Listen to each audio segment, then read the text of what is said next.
Good afternoon, everybody. My name is Donna Fiesel, and I'm your host of Donna's Edge Talk Show, where truth matters. Thank you so much for watching every day, Monday through Friday, beginning at 2 p.m. on the Eastern time zone, as I get to ride home with you in the afternoon. You get Fox News affiliates, by the way.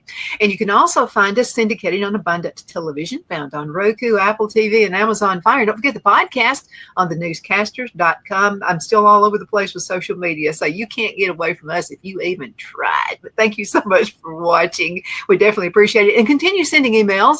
It makes my day. Donna at donnasedge.com. That's Donna at donnasedge.com. Got a good friend with me right now, John Merrill, our former Alabama Secretary of State. Very successful. 2 terms, was it? That's right.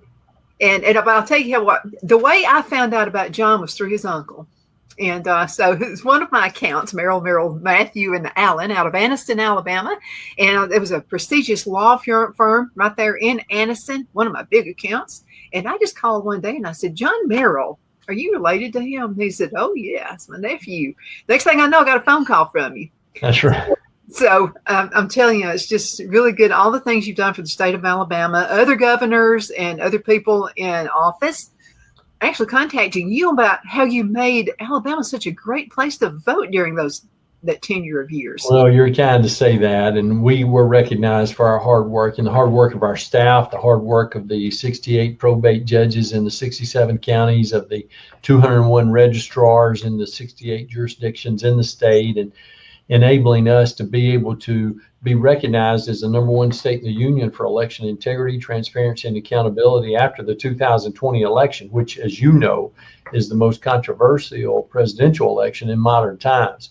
So we were thrilled to be able to receive that designation and to know that people were paying attention to the great work that we were doing, and to be able to continue to be a model for other states in the union. Yeah, not only, you also had President Trump's. He recognized you for that as well. So that was just a great thing. Well, you're kind to say so. We developed a strong relationship with the president because of our work, and he's been very good to me and very good to us. Absolutely. Now, you are with Waggoner engineering firm and doing great things with them. Everything you touch turns into gold. So let's talk about Alabama and how it's growing in the rest of the area because of Waggoner engineering. Absolutely. You're very, very kind to mention our work here at Waggoner. We started our position here as Director of Public Policy and Strategic Markets on January the 16th, 2023, the day that I left office as Alabama's 53rd Secretary of State, and we have worked extraordinarily hard to build our brand in the state of Alabama. Waggoner had been in Alabama for 2 years before we joined the team. Now we've been here for 2 additional years, so we're going on our 5th year in the state. We've been in Mississippi for 50 years and are one of the largest firms in Mississippi. We're part of a larger family of firms with the Trillin Group, where 14 different firms are in 30 plus states and some foreign countries around the world, as we try to help transform communities through infrastructure improvements, which includes roads, bridges, water, sewer, park design and development, quality of life issues that need to be addressed in those communities. Absolutely. We need you in South Carolina as well. So, we got plenty of room. We can keep you up. Well, it's a great state, and the Palmetto State is a great state, and there's a lot of quality people over there. I have a number of friends that live in that state. Some of those serve in the legislature, some in Congress, some in executive offices, some have previously served, but it is one of the greatest states in the union without a question. Absolutely. Let's talk Gadsden, Alabama. Because I've seen this place just really take off. It went downhill. We all grew up with Goodyear. I grew up in Anniston, Oxford area. Goodyear was just a staple, and then something happened. Now it's coming back.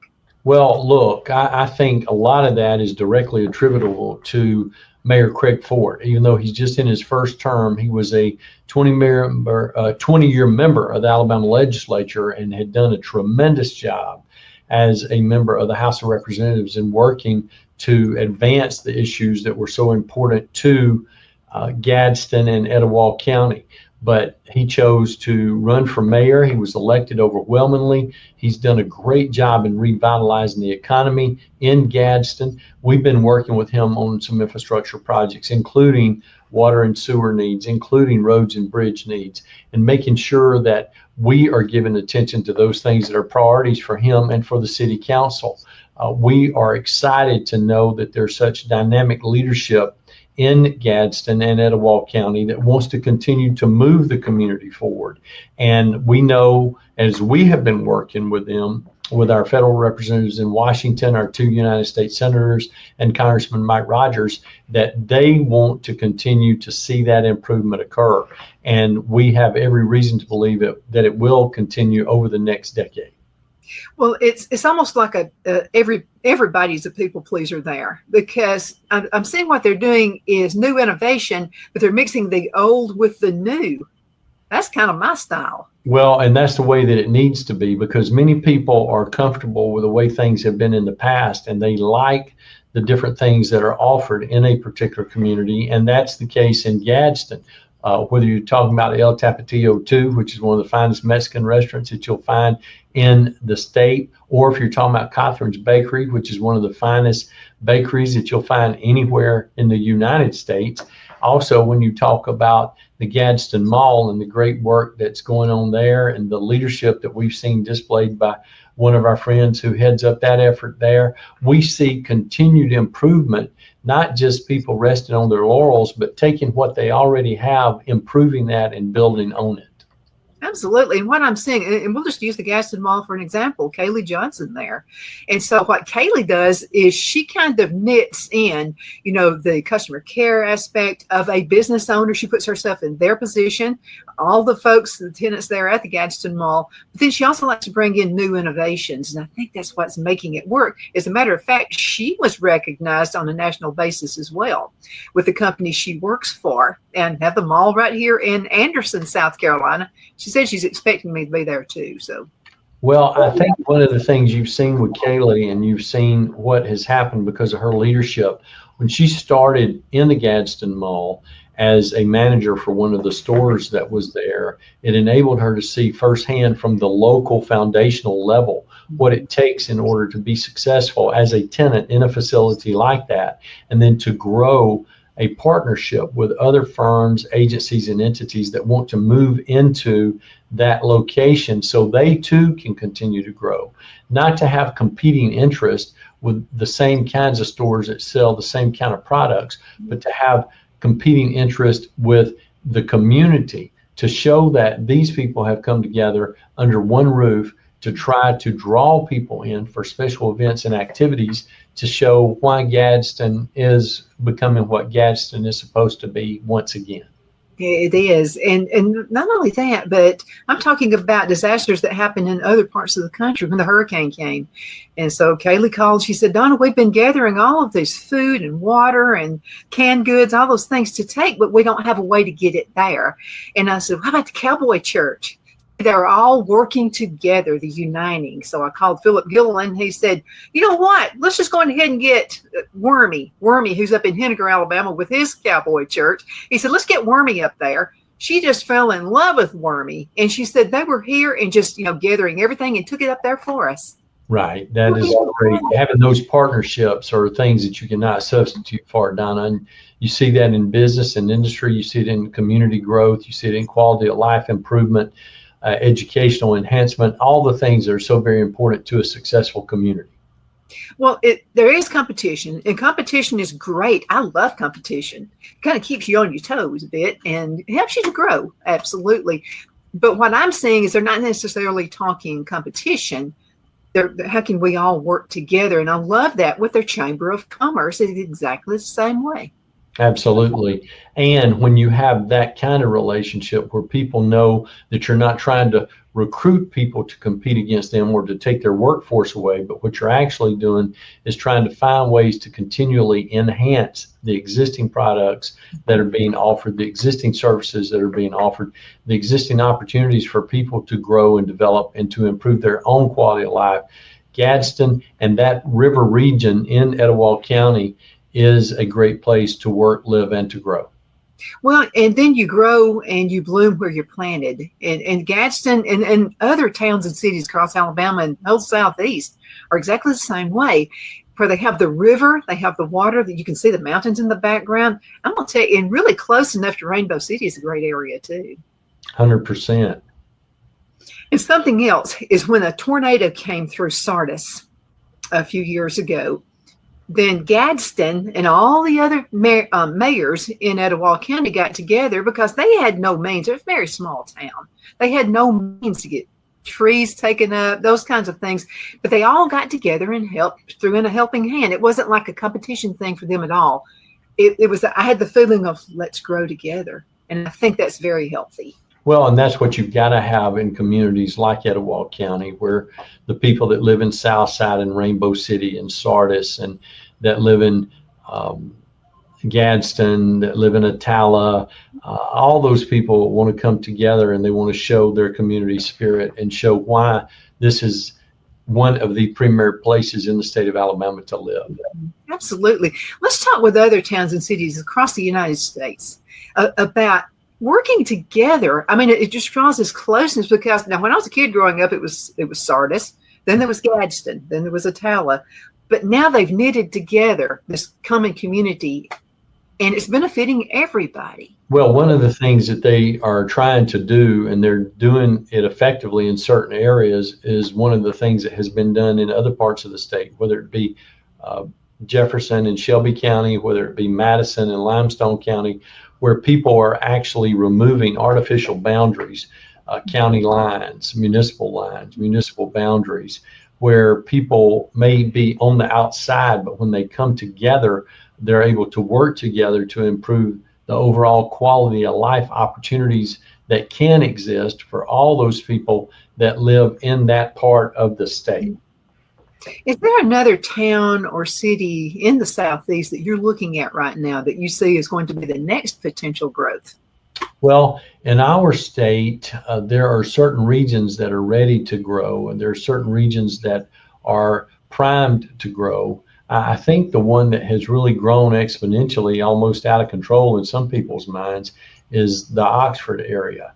Because when you were growing up and when I was growing up, Oxford was a place that people wanted to live, but now it's become a place where people want to live. They want to go to school. They want to worship there. They want to work there. You've seen unparalleled growth, and it's because of the vision that we saw from Mayor Leon Smith, who actually got the city council, who got legislators and all the people that need to be involved to come together and to plan for the future.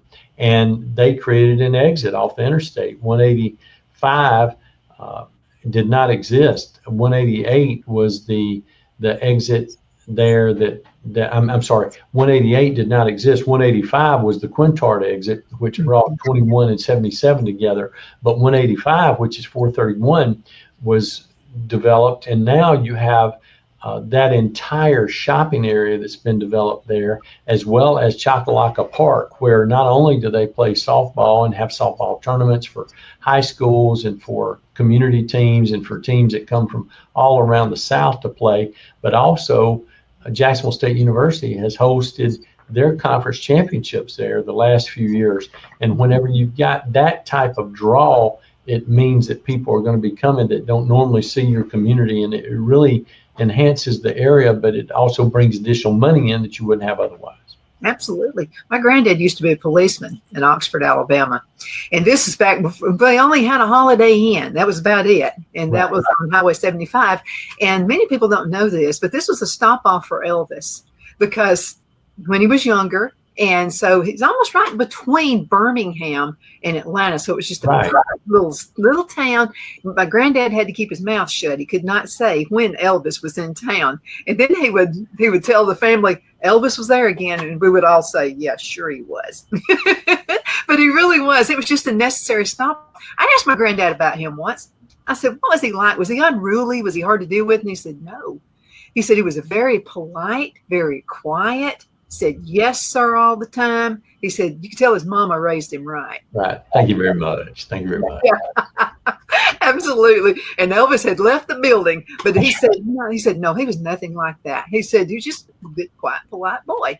But, that was back in the day. And I heard my grandparents talk about, before the Quintard Mall came in, it was just a pasture. Now I'm saying the same thing at the exit down there where Oxford Commons is. And again, it's just Exactly. like a growth area. That's right.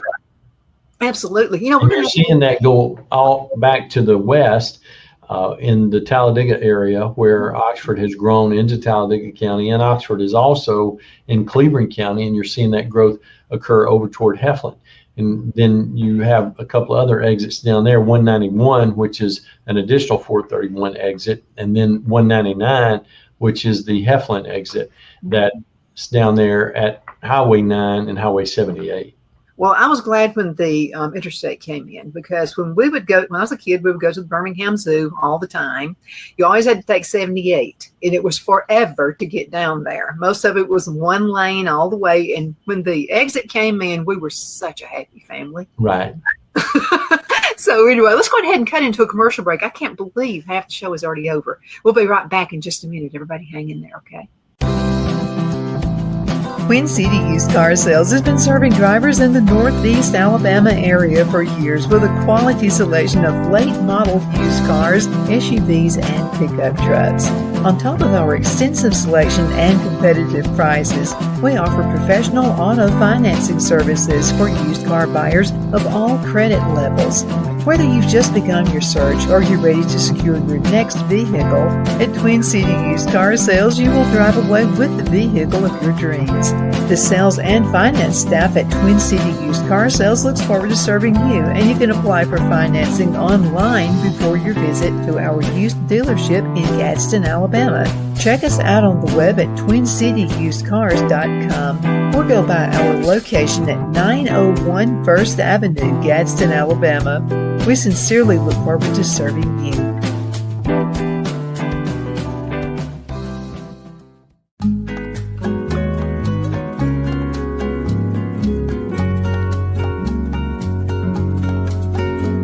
At Lamone's Mexican Restaurant, located in Henniger, Alabama, and voted Best Mexican Restaurant of DeKalb County, Alabama 2020, we're here to serve you with authentic Mexican cuisine. Order easily online by going to lamonsmex.com or call 256-657-3999 to place your order.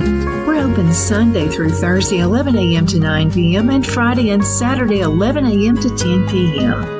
Whether you're celebrating a cozy date night for two or a celebration for a crowd, at Lamone's you'll love our atmosphere and friendly servers. Thank you for dining with Lamone's Mexican Restaurant.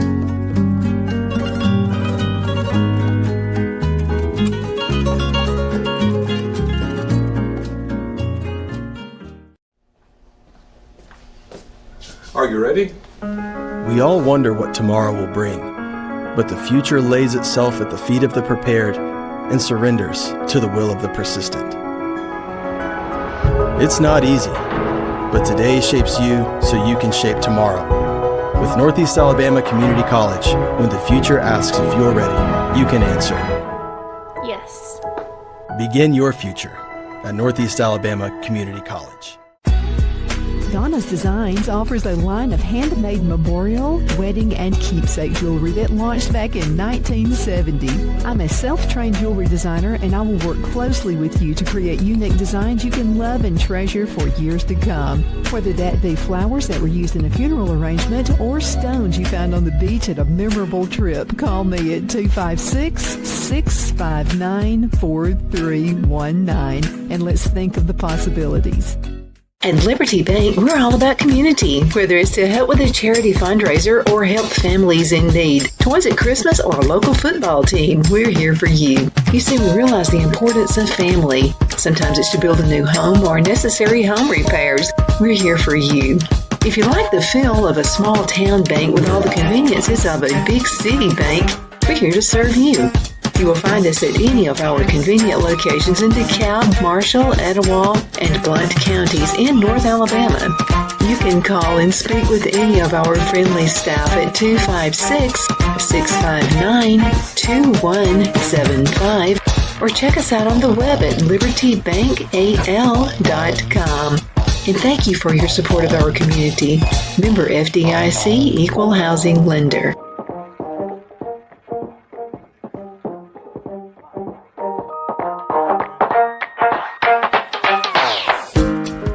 Good afternoon. We are back. My name is Donna, and I'm your host of Donna's Edge Talk Show, where truth matters. Thank you so much for watching every day, Monday through Friday, beginning at 2 p.m. That's on the Eastern Time Zone. For you Central Time Zone folks, that's 1 p.m. We're always glad to have you. But don't let you get in trouble at work. Don't watch the show now, okay? I don't want you to get fired or anything like that. Catch us on social media. You can find us on YouTube, facebook.com/DFiesel. If it's social media, we're doing it. Got a good friend with me right now, John Merrill. Always such a great time to have you, John. Always. Thank you for all the accomplishments and all the things that you've done. You know, we're talking about Oxford, Alabama. And I remember back when Mayor Smith said he was just all for the Honda plant being in the Talladega area, and a lot of people questioned that. Actually in Lincoln. And a lot of people questioned that. But you know what? He had a vision, because Oxford really, really started growing after that. Absolutely. And you see that now as you ride down the interstate, and where in the mornings people are coming from Birmingham, and they're coming from Heflin, they're coming from Georgia to get to work there at the plant. And you can see additional growth that has occurred with the suppliers that have moved in that are actually offering support for that plant. It's one of the largest employers in the state of Alabama. It has helped to make Alabama the #2 most active automobile producer in the United States of America, behind the state of Michigan. And people think about Michigan being an automotive haven, but they don't often think about Alabama being that location, but we are. John, would you agree that competition is a good thing? And if people look at it that way, not only how business affects them, but affects other folks, is that a recipe for growth within your own business? I think it is. And you see that not just in business, you see it in athletics, you see it in education. Anytime you have an opportunity for competition to occur, you're going to see natural growth and development, because people want to get better. They want to have more offerings. They want to have more support. They want to have a more distinct relationship with the people that they're trying to serve.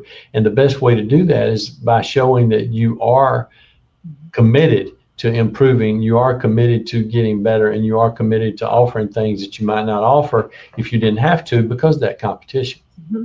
But really, no two businesses are the same. No one else has a talk show like this one. I mean, so every business is totally different. So what's competition anyway? That's exactly right. It's just an opportunity for you to improve, an opportunity for you to get better, and an opportunity for you to make a difference in the community where you live, and for those people that you know and that you can influence. I think it also opens up doors, and it opens up ideas to enhance your business. If you just don't worry about the other fella and just do the best you can. 100%. What about customer service? Well, look, I think the customer service argument has ended a few years ago, because the best example of what quality customer service can do is in fast food. If we looked back 30 years ago and we were identifying the #1 fast food producer in the world, it would be McDonald's. Mm-hmm. And yet what has happened with McDonald's over the years is that people have now, instead of talking about how important McDonald's is in their life, how significant it is in their life, they use McDonald's as a joke, where they talk about how slow the service is, how people don't respect you. They use kiosks. You don't even have an interaction with someone at the counter anymore. Whereas the #1 provider of fast food now in the United States and in several parts of the world is Chick-fil-A Corporation. And Chick-fil-A, you will actually pay a little bit more than you would pay at McDonald's, or you would pay at Burger King or Hardee's or another fast food operation, because you like to be treated well. You like to have a quality product that you know you can depend on to be the same each and every time that you purchase it. And you know that people are always going to tell you, when you say thank you, they're going to say it's my pleasure. And they're trained to be responsive to the customer. They're trained to make sure the customer is happy, the customer has a positive experience. And they experiment with different things. They introduce different things, but it's still about that breaded chicken breast on a toasted bun with a couple of pickles that you long for, that now everybody that's listening to us has their mouth watering because they know that's what Please, right now. well, you can add a peach milkshake to that and you've got everybody. There you go. There you go. My son, I think almost everybody when they went to college worked either there or at McDonald's. So my son worked at Chick-fil-A and he would drive feeling me nuts. We could say the sun is shining. He would say, it's my pleasure. He would say it's my pleasure, every single thing we said. Well, and look, Donna, this is the thing too, and your son may have experienced this. I know we've had a number of friends that have. But one of the things that Chick-fil-A does is they're committed to their employees.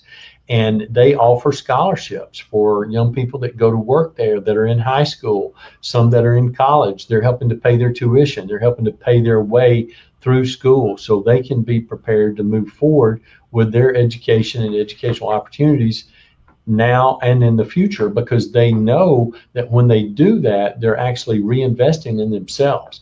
People don't ever forget their experiences with Chick-fil-A, and they're positive. Some of the best commercials you've ever seen about customer service have been Chick-fil-A commercials with real people talking about real experiences that they've had there. And they are clearly the model for successful customer service experiences. That's what people just want to be treated like something. That's all it is. But I remember in an interview, I think it was with Barbara Walters. She was interviewing Mr. Cathy, and she said, you're number 3. If you were open on Sundays, you'd probably be number 1. Well, right. He kept it exactly the way he thought it should be. Now he is number 1. That's right. With being closed on Sundays. He had a mission, he had a plan, and he wanted to accomplish that and still give people the day off that worked for them and people that wanted to purchase their product. And I think people respect Chick-fil-A for that. And if you look on their signs, every sign that they have, whenever you go to one of their locations, it says closed on Sunday. Mm-hmm. Absolutely. But something, you can be a little guy and own one restaurant and still be a success. There's a place in Boaz. It's called BG's, and they have the best chicken. It's as good as Chick-fil-A. It really is.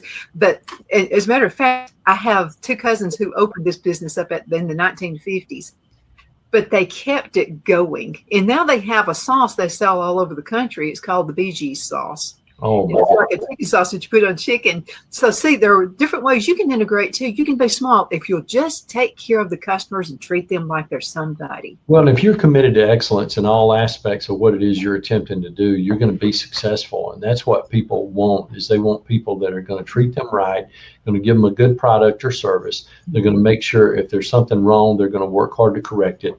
And they're going to be attentive to what the needs are. When you find a firm or you find a business or a restaurant or a service operator that is committed to that type behavior and that type attitude, people are going to go to them because they want to be treated right and well.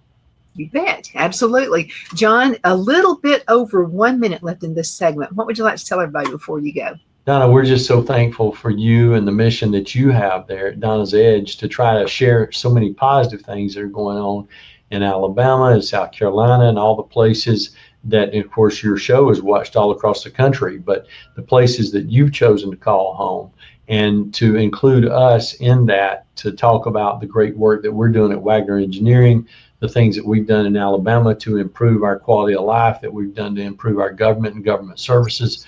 Those are things that are so important to your viewers and your listeners, and we're always thankful for that. And we appreciate the opportunity to interact with you, but more importantly, we're honored to be your friend. Well, same here, John. Thank you so much for being with me today. And thank you guys so much for watching. You're the apple of my eye. You're the reason I do this. Continue sending emails. It makes my day. You can just ask Phil. Every time I get an email from you, I just brighten up. Donna@donnasedge.com. Again, John, thank you so much for being with me. It's always good to see you. See you later. Bye-bye.